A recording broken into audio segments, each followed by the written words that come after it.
Sir आपकी file.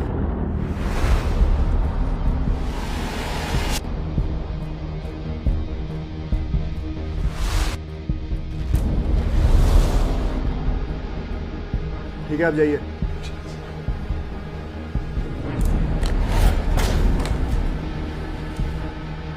बाकी 1 लाख रुपए कहाँ हैं? सर अभी जो गार्ड आया था ना, हो सकता वही पैसे लेके चला गया हो। गार्ड लेकर चला गया? तुम दोनों भी तो यहीं पर थे, तुम दोनों ने नहीं देखा? सर हम तो प्रोजेक्ट रीड कर रहे थे, इसलिए हमने उसको देखा ही नहीं। हाँ सर, वो गाड़ी लेके गया होगा पक्का पैसे। जल्दी बुलाओ उसको। जी सर, अभी बुलाती हूँ। नरेश अंकल। सर जी आपने बुलाया? यहाँ मेरी टेबल पर पूरे 2 लाख रुपए पड़े थे। क्या 1 लाख रुपए आपने उठाए हैं? साहब जी कैसी बातें कर रहे हो आप? मैंने कोई पैसे नहीं लिए आपके। मुझसे झूठ बोलने की जरूरत नहीं है, मुझे पता है आपने उठाए मेरे 1 लाख रुपए। साहब जी मैं सच कह रहा हूँ, मेरा यकीन कीजिए। अरे तुम ही तो आए थे सर के कैबिन में और तुम ही यहाँ से गए हो, और हम दोनों तो यहीं पे हैं, कहीं नहीं गए। तो पैसे ना तुम ही लेके गए होगे। सर के सामने झूठ बोलने की जरूरत नहीं, सच सच बताओ पैसे कहाँ गए? अरे मैडम मुझे क्या पता किसी ने पैसे उठाए। सर जी मैंने कोई पैसे नहीं उठाए।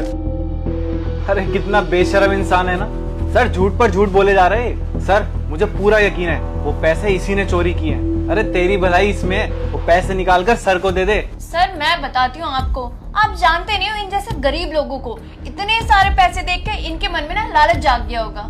देखो नरेश जी, मैं समझ सकता हूँ जब हम बहुत सारे पैसे देखते हैं ना तो हमारे मन में लालच आ जाता है। देखो आपको जितने पैसे की जरूरत होगी ना मैं दूंगा, लेकिन मुझे अभी 1 लाख रुपए की बहुत जरूरत है।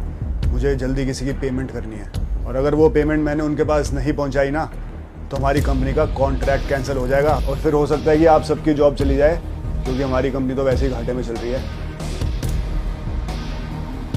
तो मैं आपसे हाथ जोड़ कर रिक्वेस्ट करता हूँ, आपने जो यहाँ से पैसे उठाए हैं ना वो मुझे वापस कर दीजिए।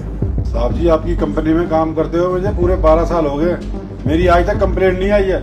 और साहब जी मैं तो आपको अपने बेटे की तरह मानता हूँ, तो मैं आपकी कंपनी में चोरी क्यों करूँगा साहब? सर आपको पता नहीं है, ये आपसे बेटा बेटा करके इसलिए बात कर रहा है ताकि आप इनकी बातों में आ जाओ। सर आप पुलिस को बुलाइए ना, पुलिस के आते ही ये सारा सच उगल देगा। पर साहब जी इन दोनों के पास क्या सबूत है कि पैसे मैंने लिए? सबूत? सर इसकी तलाशी लीजिए, पैसे ना इसी के पास होंगे, इसी ने छुपा के रखे होंगे। साहब जी तलाशी? साहब जब मैंने चोरी नहीं की है तो मैं तलाशी क्यों दिलवाऊं? नरेश जी मेरी बात सुनिए, अगर आपने चोरी की ही नहीं है तो आपको अपनी तलाशी देने में क्या दिक्कत है? तुम तलाशी लो इनकी।